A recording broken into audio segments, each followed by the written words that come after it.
Ya da masayı arabayla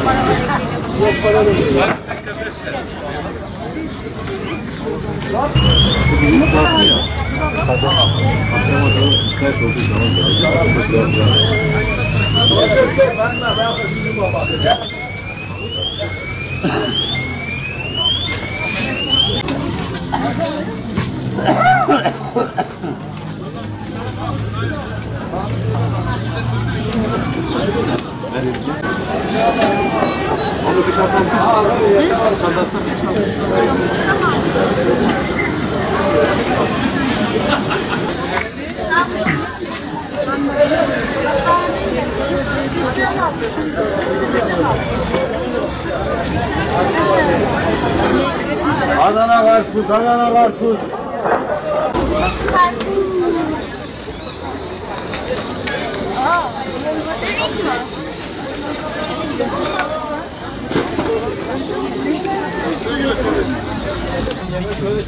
Tarıma yardımcı olması lazım.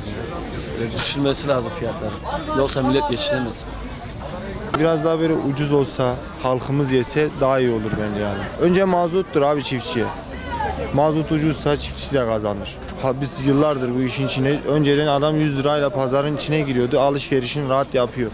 Şimdi bir 100 liraya bir tane karpuz alamıyorlar abi.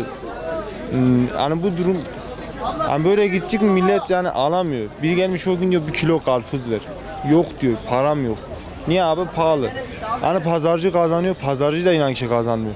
Biz 7'ye alıyoruz, 8'e satıyoruz, 1 lira karımız var. Ancak kendimiz geçinebiliyoruz. Diğer türlü kazanamıyoruz biz. Yani devletin çiftçiye, tarıma destek vermesi lazım bence. Yıllardır pazarcıyım. Burada bir 17-18 sene geçmişliğimiz var. Çocuktan beri buradayız yani. Tarımla, zebzecilikle, genellikle halde çalışıyoruz ama son 1-2 senedir tarla çalışıyoruz. Kazan, Yenikent. Bu ürünleri üreticiden direkt halka getiriyoruz. Ama velhasıl bu seneki duruma göre çok sıkıntı. Sıkıntısını söyle sana izah edeyim. Geçen seneye göre fiyat artışları yani %100'ün üstünde bir artış var. Gübresi olsun, naylon olsun, fidesi olsun, tohumu olsun. Yani her tür etkeni bayağı bir yükseldi. Şimdi tarım adam geçen sene 10 dönüm domatese 10 bin lira harcarken bu sene adam 30-40 bin lira para harcıyor. Ve bu da adam olur olmaz yoruyor. Adam tarlada işçiye geçen sene 100 lira verirken bu sene 500 lira veriyor. Abi devlet çiftçiye destek vermesi lazım.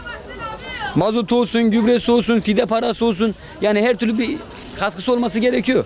Yani bu işin yürümesi için, bu bir daha tarımın kalkınması için. Normalde bizim geçen sene 3-4 abimiz Kazan'da mal ekiyordu. Adamlar bu sene ekemiyor.